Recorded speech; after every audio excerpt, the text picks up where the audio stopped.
उभाटाचे जिल्हाप्रमुख संदीप गिरे आपल्यासोबत आहे। उपमहापौर पदाच्या निवडणुकीमध्ये वंचितने तटस्थ भूमिका घेतली, त्यामुळे ही निवडणूक ईश्वर चिठ्ठीवर गेली आहे। वंचितची जेव्हा आमच्यासोबत युती झाली होती त्याच्या टायमाला आम्ही ठरवलं होतं की जो काही निर्णय घेणार आम्ही एकमेकासोबत विश्वासात घेऊन निर्णय घेणार आणि जे सकाळी निर्णय झाला त्या निर्णयामध्ये आम्ही स्थानिक पातळीवरचे राजकारणाला काँग्रेसने आम्हाला कुठेही सोबत घेण्याचा त्यांनी विचार आमच्यासोबत केला नाही। त्यांनी आम्हाला वारंवार आम्हाला डावललं आणि प्रतिभा दानोरकर आणि त्यांना सरळ नकार दिला। पण तटस्थ आहे, एम तटस्थ होती आणि वंचित बहुजन आघाडी इथे मतदानासाठीच आली नाही। मला एक सांगा की आता उपमहापौर पदाच्या निवडणुकीमध्ये काय वाटतं की म्हणजे वंचित तर ठीक आहे, ते सभागृहाच्या बाहेर होते, मात्र MIMने जे तटस्थ भूमिका घेतली ती भाजपच्या वेळेस त्यांनी वेगळी भूमिका घेतली आणि तुमच्या वेळेस वेगळी भूमिका, असं का? MIM हा वेगळा पक्ष आहे, त्यांची वेगळी विचारधारा आहे, त्यांचा वेगळं ध्येय धोरण आहे, त्यांचा वेगळा नेते आहे। त्याच्यामुळे त्यांनी त्यांना जो निर्णय घ्यायचा ते घेऊ शकतात। त्यांचा एकच विषय आहे का महापौरच्या निवडणुकीमध्ये त्यांचा कोणी कॅन्डिडेट नव्हता आणि उपमहापौरमध्ये त्यांचा गट नेता हे पप्पू देशमुख असल्यामुळे ते त्या गटात असल्यामुळे त्यांनी पप्पू देशमुखला मतदान केलं। असा एक प्रश्न होता। बरं, मला एक सांगा की आता तुम्ही भाजपसोबत गेले याची माहिती तुम्ही तुमच्या पक्षश्रेष्ठीला दिली होती का? आम्ही शिवसेना या जिल्हाप्रमुख या नात्याने मी प्रत्येक जे चर्चा स्थानिक पातळीवर होत होती पक्षप्रमुखांनी आम्हाला निवडणुकीपूर्व सांगितलं होतं का तुम्ही हे कार्यकर्त्याची निवडणूक आहे, तुम्ही स्थानिक पातळीवरती योग्य ते निर्णय घेऊन तुम्ही हे करा, युती करा, आघाडी करा, निवडणूक लढा, कार्यकर्त्याला कसा न्याय देता येईल त्याचे प्रयत्न करा। त्याच प्रकारे आम्ही स्थानिक पातळीवरती काँग्रेससोबत युती करावं आमची अशी आग्रहाची भूमिका होती, पण काँग्रेसने धानोरकर त्या टायमाला मॅडमनी आम्हाला युती नाकारली। आणि त्यानंतर आजसुद्धा जेव्हा म्हणजे तुमच्या माध्यमातून नागपूर असू द्या का चंद्रपूर असू द्या, आम्ही वारंवार निवडणूक झाल्यानंतर सुद्धा काँग्रेसपाशी गेलो का आमची भूमिका तुम्ही आमचं मत आमचं समजून घ्या, आम्ही आज 10-11 लोक आम्हाला तुम्ही महापौरपद द्या, पण त्यांनी ते नाकारल्यानंतर आम्ही पक्षप्रमुखाकडे उद्धवजी बाळासाहेब ठाकरे आणि वरुणजी सरदेसाई साहेब आणि आमचे सुषमाताई अंधारे यांना आम्ही प्रत्येक गोष्टीची माहिती दिली, त्यांना समजून सांगितलं का ताई अशी परिस्थिती निर्माण झाली आहे, धानोरकर ताई हे कुठेही आम्हाला सोबत घ्यायची कुठेही आम्हाला तयारी दाखवत नाही आहे, तुम्हाला माहिती असेल आम्ही काँग्रेससोबत राहावं यासाठी आम्ही प्रदेश अध्यक्ष सपका साहेबापर्यंत सुद्धा गेलो होतो, काँग्रेसच्या घरी कितीदा गेलो, सुनील केदार साहेबांच्या ऑफिसमध्ये कितीदा गेलो, आम्ही कितीदा प्रयत्न करायचे। काँग्रेसला जेव्हा आम्हाला जवळच घ्यायचं नव्हतं आम्ही तरी काय करायचं, आम्हाला ते काही दुसरं पर्याय ते आम्हाला गृहीत धरत नव्हते, आम्ही आमचं करून दाखवलं। जेव्हा तुम्ही वडट्टीवारांच्या घरून आज सकाळला बाहेर पडले आणि थेट जोरगेवारांच्या घरी गेले, तेव्हा या काळामध्ये काही पक्षश्रेष्ठीचं बोलणं झालं होतं का?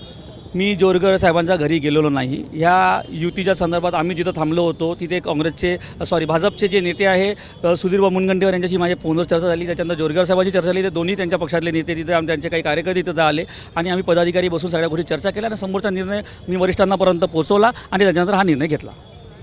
उपमहापौर पदासाठी एक मत कमी पडलं का, म्हणजे कुठे कमी पडले तुम्ही असं वाटतं? नाही, अध्यक्ष मतासाठी पण 32च मतं मिळाले आणि उपमहापौरसाठी पण 32च मतं मिळाले। फक्त MIMचं जे वोट होतं, MIMचं वोट हे जनविकास सेनेमध्ये ते गटामध्ये असल्यामुळे त्यांनी ते मत तिकडे दिलं आणि आमच्या इकडे त्यांचा महापौरचा कोणी कॅन्डिडेट नसल्यामुळे त्यांनी जात असतं भूमिका घेतली। अंबादास दानवे असं म्हणाले की तुम्ही तुमच्या लेवलला परस्पर निर्णय घेतला, त्यामुळे उद्धव ठाकरे यांना सांगून कारवाई करण्याची मागणी करणार आहे। मी पक्षाचा कार्यकर्ता म्हणून मी माझ्या जे वरिष्ठ नेते दानवे साहेब आमचे नेते आहे, दानवे साहेबांना जे काही थोडी माहिती बरोबर आम्ही त्यांना पोहोचवली नाही, आता मी दानवे साहेबांना पूर्ण सविस्तर माहिती पोहोचवणार। या सगळ्या याच्यामध्ये मी वरुणजी सरदेसाई साहेबांसह संपर्कात होतो आणि वरुणजी मी प्रत्येक गोष्ट त्यांना शेअर करत होतो, त्यांच्या मार्गदर्शन मागत होतो। उद्धवजींना पण मी पूर्ण माहिती दिलेली आहे। आता ज्याचं म्हणणं होतं भाजपसोबत जायची तयारी ठेवा, त्यांनी सांगितलं होतं का पक्ष सांभाळा, आपले कार्यकर्ते सांभाळा, आपला पक्ष एकसंघ राहिला पाहिजे, यासाठी तुम्हाला योग्य ते निर्णय वाटेल तुम्ही तो योग्य तो निर्णय घ्या। सकाळला संजय राऊत स्वतः म्हणाले की उबाटा भाजपसोबत चंद्रपूरमध्ये जाणार नाही, ते अगदी ठामपणे सांगत होते, मग शेवटल्या क्षणाला काय झालं? 100% ते सकाळपर्यंत तेच भूमिका होती, तुम्हाला माहिती आहे, तुम्ही तिथे होते, मी स्वतः विजूभाऊच्या घरी 10:30-10:30 त्यांच्या घरी बसलो होतो, त्यांना मी ते विनंती करायला तिथे बसलो होतो का भाऊ आम्हाला सोबत घ्या। पण विजूभाऊ कुठेतरी वडट्टीवार साहेब कुठेतरी पॉझिटिव्ह असून सुद्धा बाई धानोरकर ताई आहे त्यांनी आम्हाला नकार दिला, आम्हाला ते आमची गरज नाही, ते आम्हाला सोडून सत्ता बसवण्यासाठी कुठेतरी प्रयत्न करतो, त्याच्यामुळे आम्हाला हे सगळी भूमिका घ्यायला लागली। बरं, कारवाई झाली तर तुम्ही तयार असणार का? मला माझ्या पक्षप्रमुखावरती विश्वास आहे, माझ्या नेत्यांवरती विश्वास आहे का मी जो निर्णय घेतला, अगर मला स्वतःच्या फायद्यासाठी निर्णय घ्यायचा असता तर मी भाजपमध्ये जाऊन मला भाजपमध्ये सुद्धा ऑफर होती का माझ्या मिसेसला भाजपमध्ये पाठवा, मला महापौर करतो, किंवा काँग्रेसमध्ये सुद्धा ऑफर होती का काँग्रेसमध्ये तुझ्या मिसेसला पाठवा ना महापौर करतो, पण मी कुठं न जाता मी माझ्या मशालचा झेंडा कायम इथं हातात ठेवला आहे आणि मी मशालसोबत राहणार। ही दोन्ही पक्षाच्या नेत्यांना मी ठणकावून सांगितलं, म्हणजे बजावून सांगितलं का साहेब मी माझ्या पक्षासोबत गद्दारी करू शकत नाही, मी उद्धव साहेबांसोबत गद्दारी करू शकत नाही, म्हणून उद्धव साहेबांवरती मला विश्वास आहे की उद्धव साहेब माझी जी काही चूक झाली असेल त्याला ते माफी करणार म्हणून। म्हणून. 6 वर्षानंतर शाश्वती आहे का तुम्हाला मशालच्या चिन्हावर चंद्रपूरचा महापौर बनेल? 100% अगर मशालच्या चिन्हावरती महापौर बसवायचा नसता तर मी आताच कोणत्याही दोन्ही पक्षाचा कोणताही मला तो चिन्ह घेऊन मी महापौर बसू शकलो असतो. मला माझ्या ह्याच्यात सगळ्यात महत्त्वपूर्ण माझ्या पत्नीचं ह्याच्यात महत्त्वाची भूमिका आहे. तिने सरळ म्हटलं का मला उद्धव साहेबाच्या पक्षातूनच महापौर बनायचा, अन्यथा मला महापौर बनायचा नाही, म्हणून तो विशेष नव्हता का नंतरचा पण बने. उपमहापौर नाही बनत आहे, जर का वंचित गैरहजर राहू शकते तर MIM पण गैरहजर राहू शकली तुमच्या निवडणुकीच्या वेळेस. वंचितचा एक वेगळा पक्ष आहे, त्यांनी आपली भूमिका घेतली. MIMचा हा वेगळा पक्ष आहे, त्यांनी आपली भूमिका घेतली. वंचित MIMनी काँग्रेसला कुठेही मतदान केलं नाही. आपल्याला मी सांगतो का महापौरचा कॅन्डिडेट हा काँग्रेसचा होता, त्यांनी तिथं मतदान केलं नाही. आणि उपमहापौरचा हा कॅन्डिडेट काँग्रेसचा होताच नाही, त्यांनी जनविकास सेनेचा हा उमेदवार. भाजपने जी ताकद महापौर पदासाठी लावली ती ताकद उपमहापौर पदासाठी नाही लावली का? आपल्याला माहिती असेल, आम्हाला महापौर मताच्या पण उमेदवाराला आमच्या 32च मतं मिळाले आणि उपमहापौरच्या पदाला सुद्धा 32च मतं मिळाले. जर का ते गैरहजर आले असते MIMचा नगरसेवक तर ते समीकरण तसंच झालं असतं जे महापौरासाठी झालं. मी आपल्याला आता सांगतो का जे MIMचे जे नगरसेवक आहेत ते त्या गटामध्ये जनविकास सेनेच्या ज्या गटामध्ये असल्यामुळे त्याचे गट नेता ते त्या पक्षाचे उमेदवार असल्यामुळे त्यांनी तिथं मतदान केलं. अन्यथा काँग्रेसचा अगर उमेदवार असतात त्यांनी तिथं पण मला असं वाटते का तिथं पण त्यांनी स्टँड बाय घेतला, ज्या प्रकारे महापौरच्या निवडणुकीत त्यांनी घेतला. पक्षाकडे आपली भूमिका कधी स्पष्ट करणार आहे? उद्धव ठाकरेंची भेट घ्यायला जाणार आहात का? 100% उद्धव साहेबाचा जे काही माझ्यातून जे आता घटना घडली चंद्रपूरची स्थानिक पातळीवर, जेव्हा आम्हाला त्रास झाला आम्ही साहेबाला वारंवार सांगतच आलेलो आहोत. आणि तरी पण मी आताच वरुणजी साहेबांशी फोनवरती चर्चा केली. आताच मी सुषमाताईंना पूर्णपणे याची माहिती दिली, वरुणजीला माहिती दिली. आणि मी तुम्हाला सांगतो का मला विश्वास आहे का माझ्याकडून काही चूक पण झाली असेल तर पक्षप्रमुख मला माफ करणार. एक राज्यातल्या वेगळ्या समीकरणाची सुरुवात चंद्रपूरपासून तर होत नाही. जे दोन नैसर्गिक मित्र म्हणजे भाजप आणि शिवसेना हे दूर गेले आणि शिवसेना उभाटा गट हा काँग्रेससोबत गेला. तर आता इथनं एक चक्र परत उलटे फिरताना तर दिसत नाही, असं म्हणायचं का? हा जो निर्णय होता हा स्थानिक पातळीवरती कार्यकर्त्याची निवडणुकी होती, स्थानिक स्वराज्याच्या निवडणुकीत कार्यकर्त्याच्या निवडणुकीमध्ये आम्हाला साहेबांनी अधिकार दिला म्हणून आम्ही निर्णय घेतला. आणि जो काही वरचा भविष्याचा निर्णय ते माननीय पक्षप्रमुख उद्धव साहेब ठाकरे घेणार, हा निर्णय घेण्याचा अधिकार आम्हाला नाही आहे. तुम्ही म्हणाले की साहेबांनी सांगितलं म्हणून आम्ही आमच्या स्तरावर निर्णय घेतला, पण तसा अधिकार त्यांनी दिला होता की मग भाजपसोबत पण तुम्ही जाऊ शकता?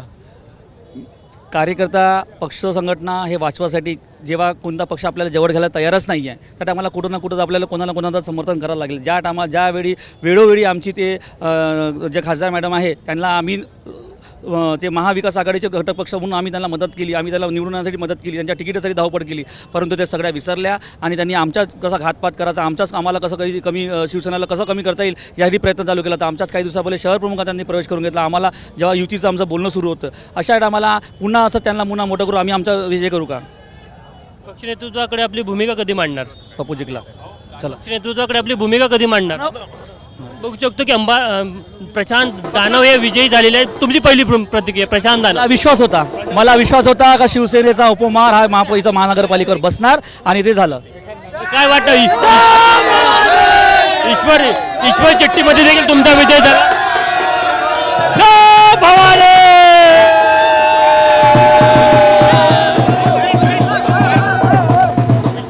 देखील तुमची साथ दिली. मी आपल्याला सांगितलं वरच्याचा जो खरं करतो, सत्य करतो, त्याच्यासोबत देवाचा सुद्धा आशीर्वाद असते, हा त्याचा प्रतीक आहे. काय वाटते आजचा विचार? शेवटी मशालचं चिन्ह महानगरपालिकेवर फडकलं. हे फरकणार होतं. मी आपल्याला बोललो होतो येत्या 6 वर्षात पुन्हा आमचा महापौर सुद्धा या महानगरपालिका दिसणार आणि स्टँडिंग कमिटी चेअरमॅन सुद्धा महानगरपालिकेत हा शिवसेना या खेडीमध्ये उभाटाने खूप काही अचीव केलं असं म्हणता येईल. हे आपल्याला जास्त कळणार काय केलं काय नाही. तर बस मी माझा प्रयत्न केला. आता पक्षाकडे काय भूमिका मांडणार तुम्ही? साहेब याच्यातून आम्ही आशीर्वाद घ्यायसाठी देणार, साहेब आम्हाला आशीर्वाद देणार 100%. बघू शकतो की संदीप गिरे यांना कार्यकर्त्यांनी खांद्यावर घेतलेला आहे. उपमहापौर पदासाठी प्रशांत दानव हे ईश्वर चिठ्ठीमध्ये विजयी झाल्यानंतर आपण बघू शकतो की कशा प्रकारे संदीप गिरे यांचा जल्लोष देखील सुरू झालेला आहे. शेवटी पक्षाची जी नाराजी दूर केली जाईल का? मला माझ्या पक्षप्रमुखावरती विश्वास आहे का जो मी निर्णय घेतला माझ्याकडून काही चूक झाली असेल तर ते मला माफ करणार.